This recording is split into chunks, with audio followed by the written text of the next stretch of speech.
Assalamualaikum warahmatullahi wabarakatuh. Alhamdulillahilladzi an'amana bi ni'matil iman wal islam. Wa nusalli wa nusallimu ala khairil anam sayyidina Muhammadin wa ala alihi wa sahbihi ajma'in, amma ba'du.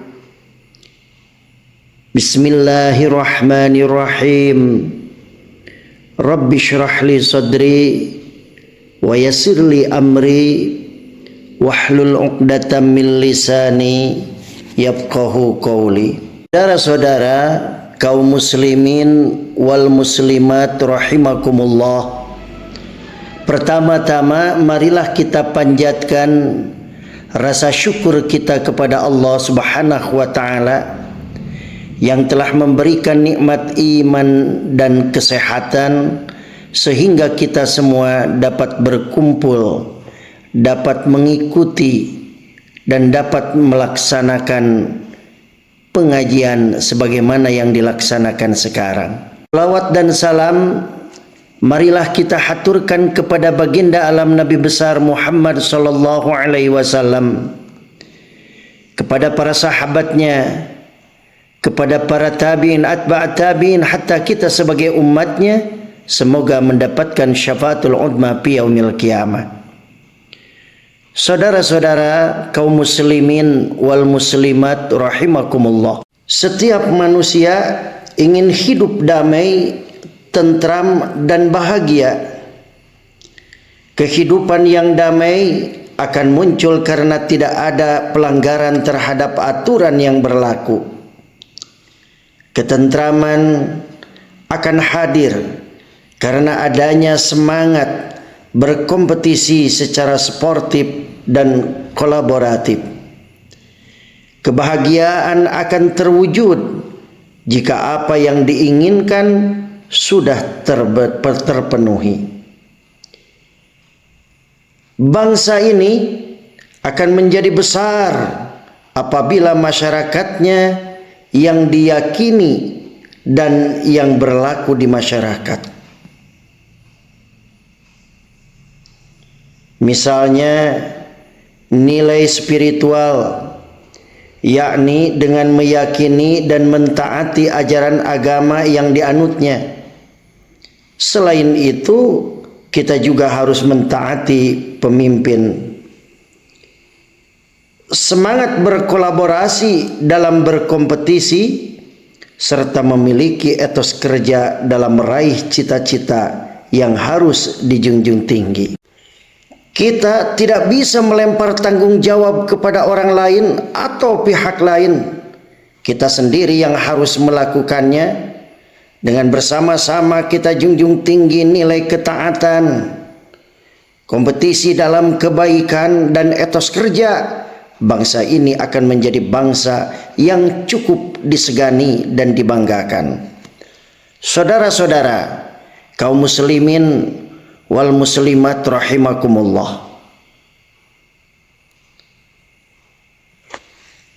taat ini merupakan satu syarat supaya kita bisa maju, hidup bisa berkah, dan bangsa ini menjadi bangsa yang disegani. Apa jadinya kalau aturan yang telah dibuat tidak ditaati? Apa jadinya kalau hidup yang seharusnya dinamis ini tidak lagi termotivasi? Apa jadinya kalau berharap cita-cita tercapai tapi tidak ada kerja keras? Manusia boleh saja berkhayal, tetapi khayalannya harus diarahkan pada keinginan atau cita-cita untuk hidup lebih baik lagi di masa yang akan datang, baik di dunia maupun di akhirat, agar hidup yang sekali ini bermakna dan bermanfaat. Kita harus memanfaatkan semaksimal mungkin. Yang salah satunya kita harus taat kepada perintah Allah, taat kepada perintah Rasulnya, dan taat kepada pemimpin. Maka betapa pentingnya taat kepada aturan. Taat memiliki arti tunduk. Dalam hal ini tunduk kepada Allah Subhanahu wa taala, tunduk kepada pemerintah dan sebagainya. Tidak berlaku curang atau setia kita itu. Aturan adalah tindakan atau perbuatan yang harus dijalankan.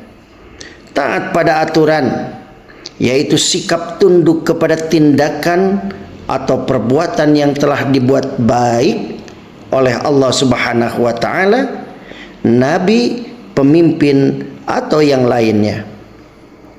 Saudara-saudara, salah satunya di sekolah, di rumah, atau di lingkungan masyarakat terdapat aturan.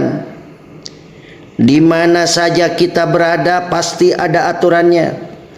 Aturan dibuat agar terjadi ketertiban dan ketentraman. Oleh karena itu, wajib hukumnya kita mentaati aturan yang berlaku. Adapun aturan yang paling tinggi adalah aturan yang dibuat oleh Allah Subhanahu wa taala, yaitu terdapat pada Al-Quran. Sementara di bawahnya ada aturan yang dibuat oleh Nabi Muhammad sallallahu alaihi wasallam yang disebut sunnah atau hadis.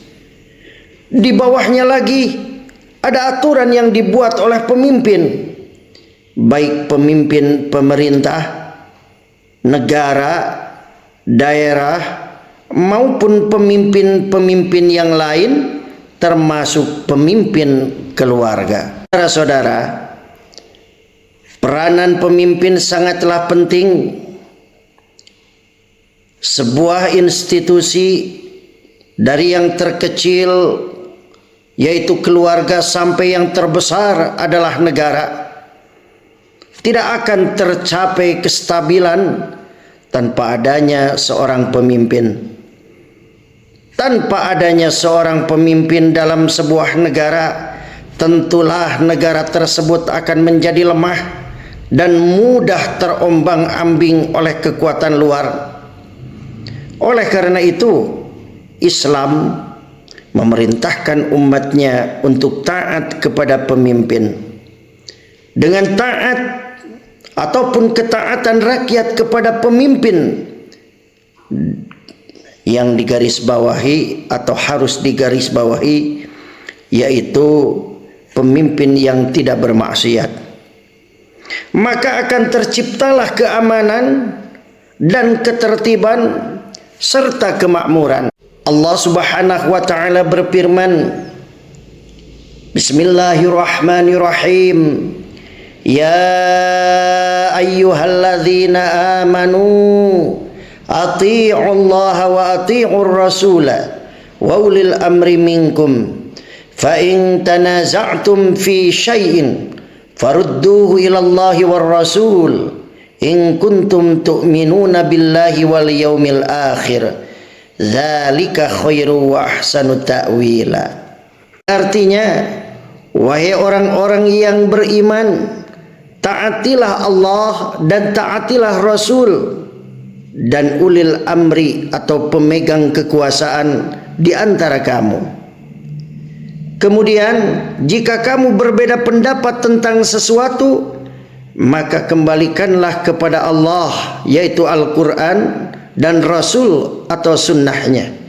Jika kamu beriman kepada Allah dan hari kemudian, yang demikian itu lebih utama bagimu dan lebih baik akibatnya.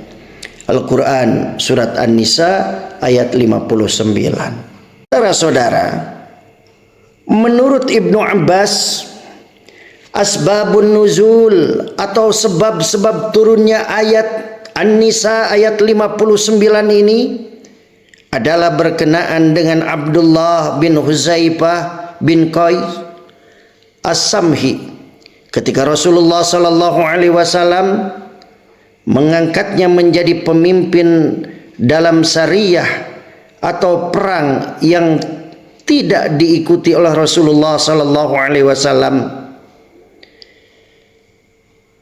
As-Sadi berpendapat bahwa ayat ini turun berkenaan dengan Amr bin Yasir dan Khalid bin Walid ketika keduanya diangkat oleh Rasulullah sallallahu alaihi wasallam sebagai pemimpin dalam sariyah, di mana mereka harus ditaati oleh pasukannya ketika Rasulullah sallallahu alaihi wasallam tidak ada atau tidak hadir.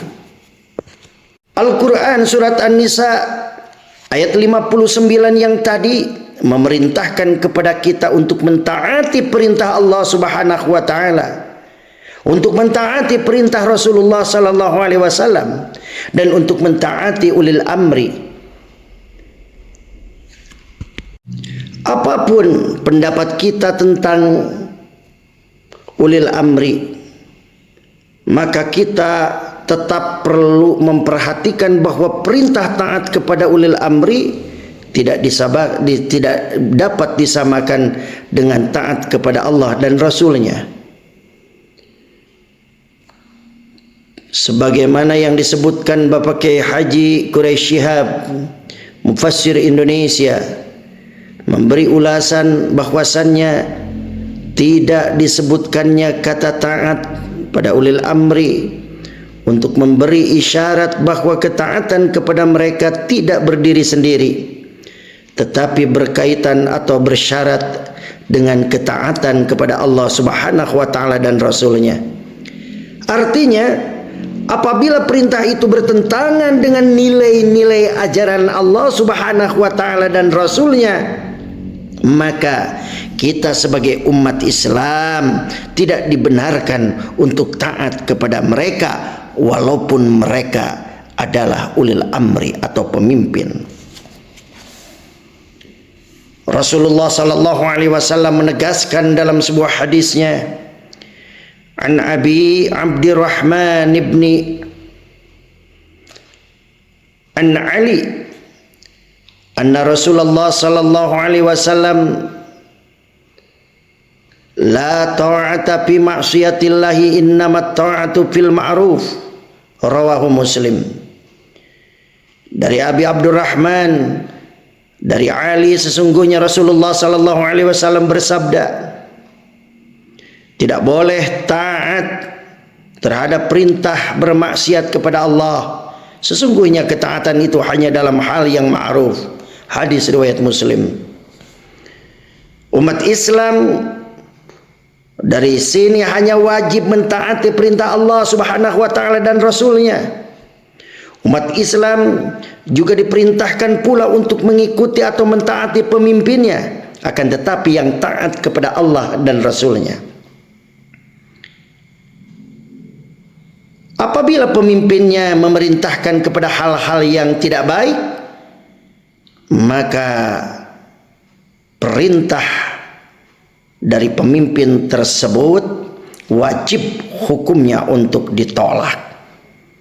Saudara-saudara kaum muslimin wal muslimat rahimakumullah, demikianlah sekilas pentingnya taat kepada aturan, di mana kita di sini sudah jelas diwajibkan taat kepada Allah dan Rasulnya dan kepada ulil amri, kepada pemimpin, dengan catatan pemimpin yang memerintah berdasarkan Al-Quran dan Al-Hadis, yang tidak melanggar aturan syariah agama Islam. Wallahul muwaffiq ila aqwamit thoriq. Wassalamualaikum warahmatullahi wabarakatuh.